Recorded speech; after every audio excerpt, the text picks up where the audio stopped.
Les marchés avec CMC Markets, trading de CFD sur action, forex et indices. Salut, c'est Trado, voilà la vidéo de mise à jour pour l'indice parisien. L'action du jour sera Soitec et sera analysée un peu plus tard dans la soirée. Bon, alors tout d'abord, avant que je n'oublie, je vais mettre un petit sondage, un peu comme d'habitude, ce soir. J'aimerais que vous me disiez honnêtement si vous préférez avoir sur le même graphe les moyennes mobiles et Ishimoku. Parce que bon, pour être honnête avec vous, je trouve que Ishimoku c'est quand même un peu mieux que les moyennes mobiles, mais il est vrai que pour beaucoup, eh bien, ça fait partie de leur univers. Donc, si vous préférez que je conserve les moyennes mobiles et ou que je les mette en même temps que Ishimoku, dites-le moi. Comme d'habitude, je m'en voudrais de pénaliser votre compréhension par une surcharge de graffiti, de courbes et de traits de couleur. Voilà. Revenons à nos moutons et à notre petit CAC 40. Alors tout d'abord, regardez, l'avalement aussi a bien fonctionné. Bon, pas grand-chose, j'en avais parlé hier déjà, j'avais dit que mon scénario est celui du biseau, ascendant, donc on peut tout à fait envisager de faire des rotations entre 7 obliques et 7 obliques. Hier, j'avais parlé de l'avalement haussier, il a produit ses effets aujourd'hui, mais encore une fois, tant qu'on n'a pas cassé le biseau par le haut, on n'a pas d'explosion haussière à attendre de manière évidente dans les prochains jours.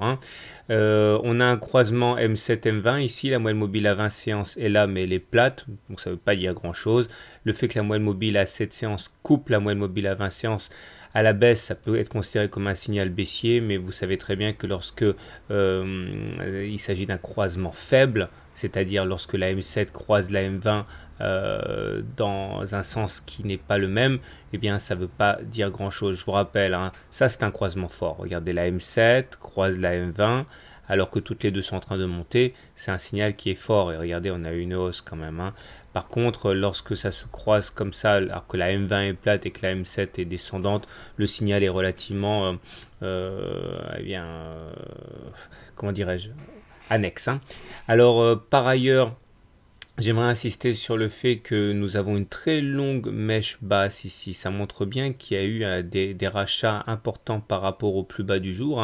C'est-à-dire que on est allé au plus bas à 4450, mais une fois que les soldes ont été lancés, eh bien, les haussiers se sont engouffrés dans la brèche et ont préservé la moyenne mobile à 20 séances. Donc ça aussi, c'est un signal qui est assez haussier. Revenons à nos indicateurs techniques maintenant, pour voir plusieurs choses. Tout d'abord, le stochastique qui croît son signal à la hausse. Alors ça, c'est pas mal du tout et ça mérite un retour sur un tuto.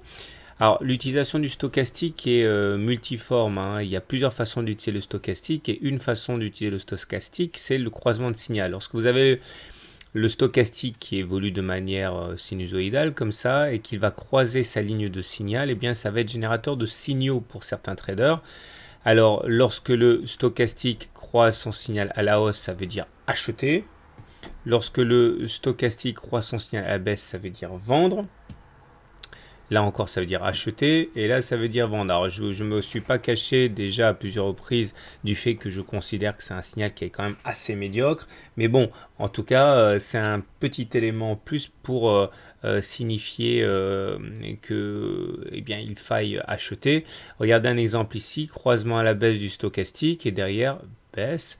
Croisement à la hausse du stochastique, hausse. Croisement à la baisse du stochastique, baisse, etc., etc. Or, si on revient à notre courbe, eh bien, vous voyez bien qu'aujourd'hui, le stochastique vient de croiser son signal à la hausse. Alors, même si c'est un signal qui est assez médiocre à mon sens, c'est un signal qui ne doit pas nécessairement être oublié, être éludé. Regardez, là, ça a donné des résultats assez intéressants. Croisement à la hausse et puis une belle hausse.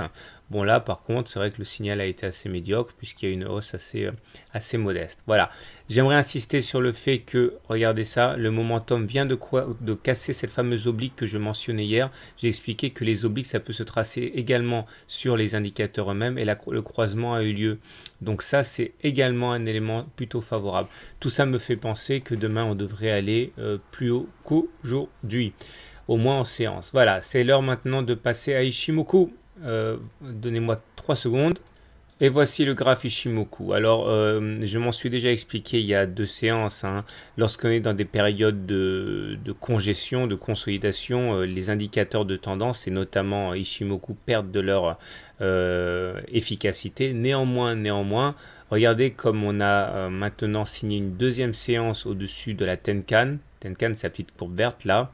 Donc ça veut dire que c'est quand même un signal positif, surtout qu'on est toujours au-dessus de la Kijun et au-dessus du nuage. Donc globalement, on est toujours en tendance haussière. Tant qu'on n'a pas enchaîné au moins 2 séances en dessous de la Tenkan, on ne peut pas la considérer véritablement comme tombée. Et tant qu'on n'a pas clôturé en dessous de la Kijun, pareil. Donc pour l'instant, aucune raison de penser que nous soyons en train d'initier une tendance baissière. D'autant que regardez, hein, ça date d'il y a 3 jours, mais cette ellipse là, sur laquelle vient buter la Chinku, joue un rôle de support, empêche la Chinku de passer, et ça c'est quelque part notre filtre qui nous empêche également d'être négatif, hein. Ça joue comme un support normal, et le fait qu'on rebondisse dessus vers le haut libère la voie pour la Chinku au moins jusqu'à l'oblique orange qui est là vers 4500.